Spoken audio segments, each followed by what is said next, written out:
Bonjour, bienvenue dans la série sur la mécanique quantique.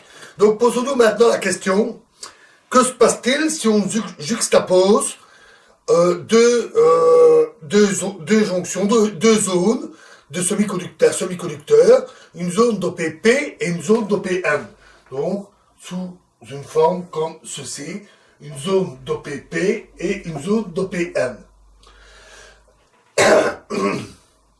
Bien sûr, en pratique, on ne peut pas prendre deux morceaux de semi-conducteurs et simplement les placer l'un contre l'autre, parce que le contact serait très imparfait.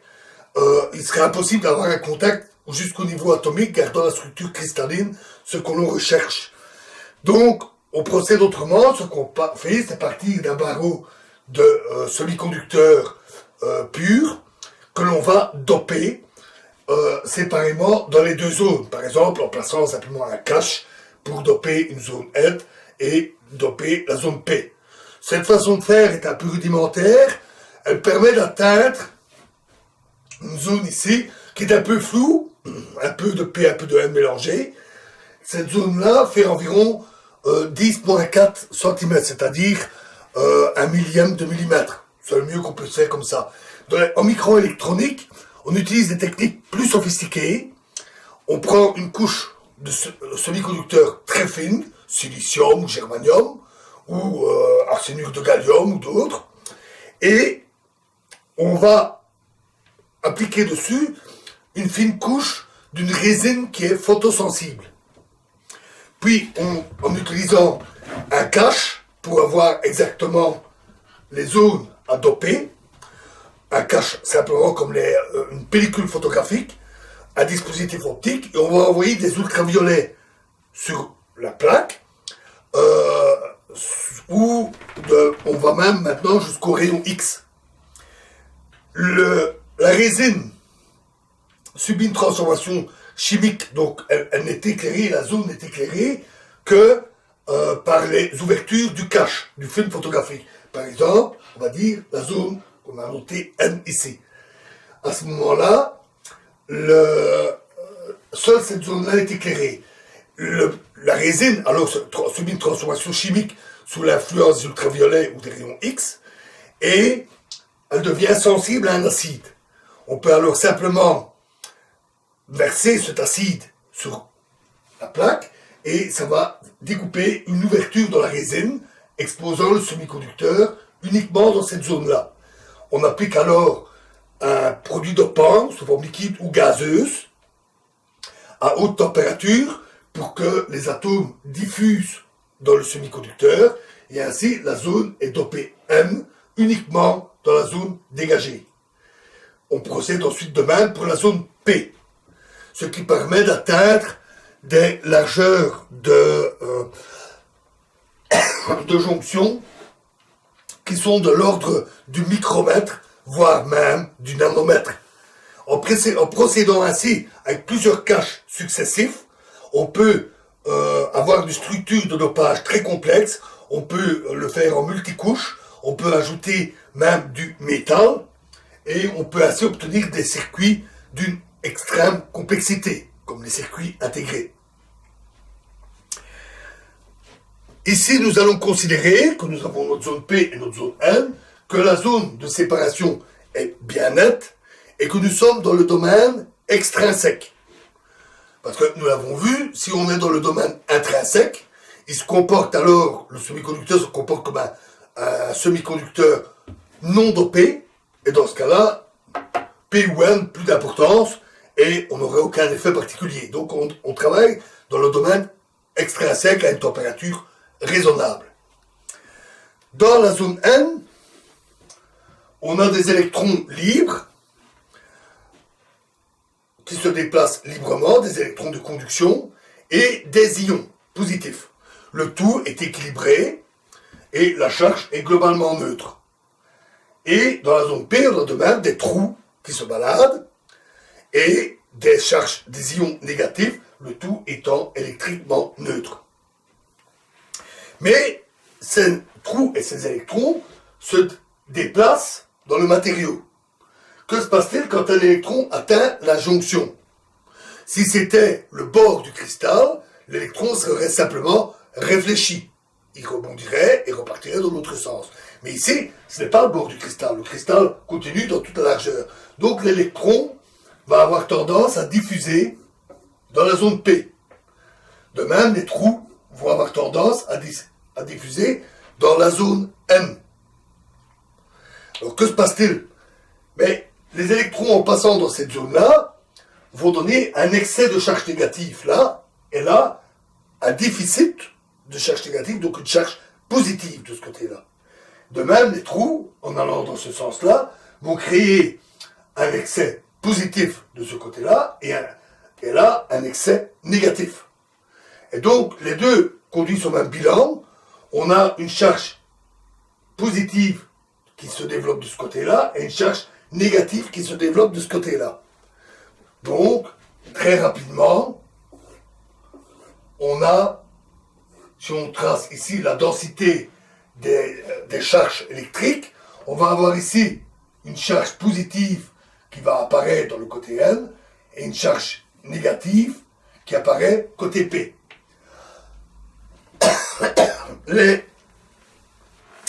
Ces charges provoquent un champ électrique qui va, dans l'autre sens, un champ électrique qui va avoir tendance à repousser les électrons dans ce sens-là et les trous dans ce sens-là. Donc, très rapidement, un équilibre s'obtient où le charge électrique compense la diffusion et empêche une accumulation plus grande de charges positives et négatives. Quel est le profil du champ électrique ou du potentiel électrique? Puisqu'on a un excès de charge positive, on va avoir un potentiel plus grand de ce côté-là, puis une variation comme ceci, assez abrupte dans la jonction, et un potentiel négatif de l'autre côté. De même, si on regarde les densités de porteurs, du côté P, on a la densité maximale, celle donnée par le niveau accepteur d'électrons, le dopage, qui donne une certaine densité NV. Et arrivé au niveau de la jonction, cette densité chute pour atteindre une très faible valeur de l'autre côté. Et de même, on a de ce côté-ci une certaine densité d'électrons qui chute pour atteindre cette valeur-là. On remarquera ici que j'ai dessiné, par exemple, deux niveaux différents.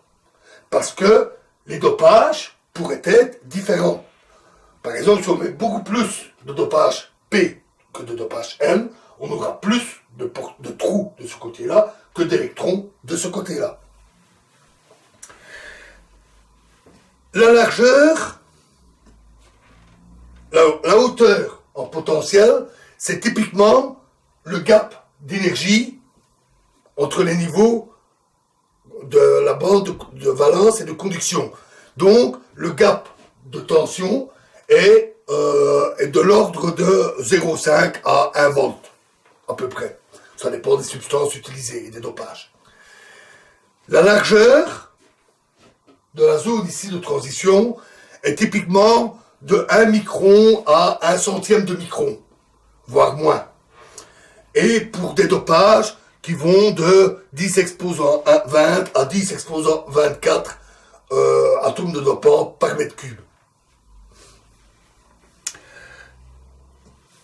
La mécanique statistique nous dit que le rapport du nombre de trous dans la zone M sur le nombre de trous dans la zone P, qui est égal aussi au nombre d'électrons dans la zone P divisé par le nombre d'électrons dans la zone N, est égal à l'exponentielle de moins le rapport de l'énergie électrostatique, EV, la charge électrique fois le potentiel, la différence de potentiel V ici, divisé par kT, l'énergie thermique. Donc le rapport des deux, avec une exponentielle, donne le rapport du nombre de trous dans les deux régions ou du nombre d'électrons dans les deux régions. Ce rapport étant identique inversé pour les trous et les électrons, ça veut dire que dans quelque région qu'on se place, NV fois NC est le même partout. Il reste constant. Et on l'a vu, il est égal à NI au carré. Puisqu'on a une différence de potentiel aux deux bornes de notre semi-conducteur, est-ce qu'on ne pourrait pas mettre un fil électrique? Et puisque il y a une différence de potentiel, c'est comme une pile, est-ce qu'on ne va pas avoir un courant qui circule alors dans le fil électrique? Ce serait formidable, on aurait là une source de courant, donc une source d'énergie gratuite, infinie. C'est évidemment pas possible, ça violerait la physique. Où est le problème? Bien, le problème, c'est que en plaçant un fil métallique ici, et là, on a une jonction analogue à la jonction PN. Les densités d'électrons, ou plus rarement de trous, dans un métal conducteur, sont différentes des zones ici, et donc provoquent une jonction. Plus généralement, si on a ainsi, dans une boucle, on va dire grand N jonction. Alors, on va avoir les rapports ici, N1,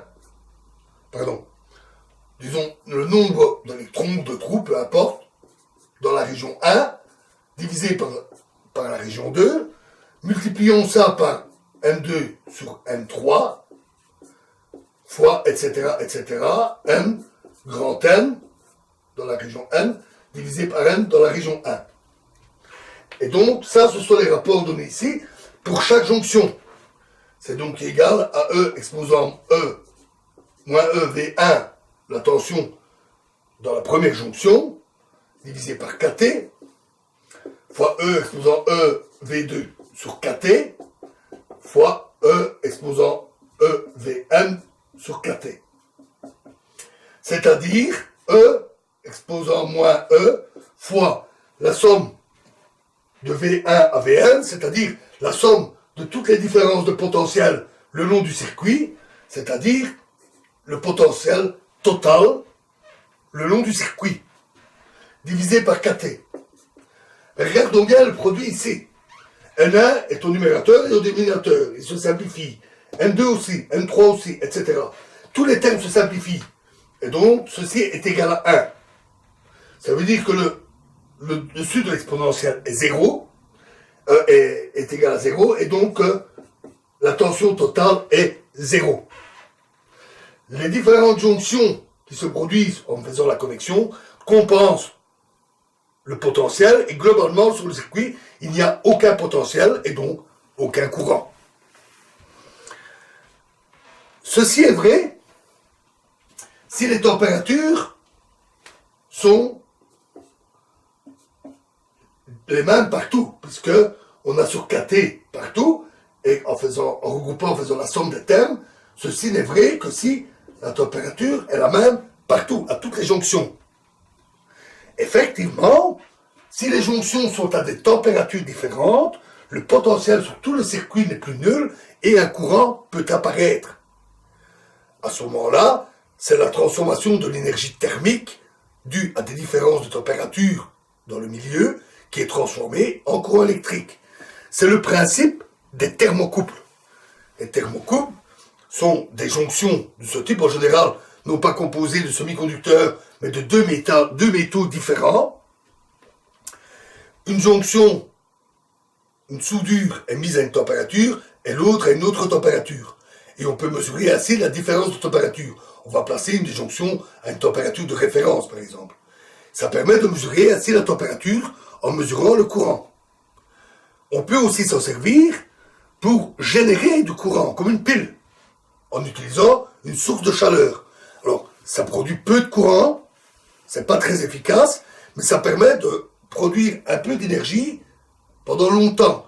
Par exemple, dans les sondes spatiales qui partent loin, comme la sonde qui est partie vers Pluton, les sondes Voyager et Explorer qui sont partis à travers le système solaire et au-delà,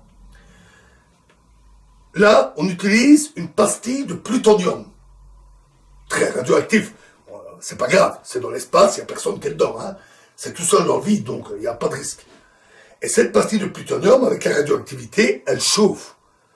On place un tel thermocouple sur la pastille de plutonium, ce qui fournit du courant qui permet d'alimenter la sonde. Tant qu'il y a de la radioactivité, ça fonctionne. Et ça peut fonctionner des dizaines d'années. Le temps que la radioactivité s'épuise, ça peut durer des dizaines et des dizaines et des dizaines d'années. C'est donc un moyen très pratique d'avoir une alimentation à condition de très peu gourmand en courant électrique, d'avoir des besoins faibles. Ça permet d'avoir une alimentation continue pendant des années. On pourrait bien sûr utiliser des panneaux solaires, c'est généralement ce qu'on fait avec les satellites. Mais quand c'est des sondes qui partent à travers le système solaire, à la distance de Pluton, le Soleil il apparaît comme un point, à peine plus lumineux que les étoiles habituelles. Les panneaux solaires ne fournissent plus rien, ou peu, ou à peine.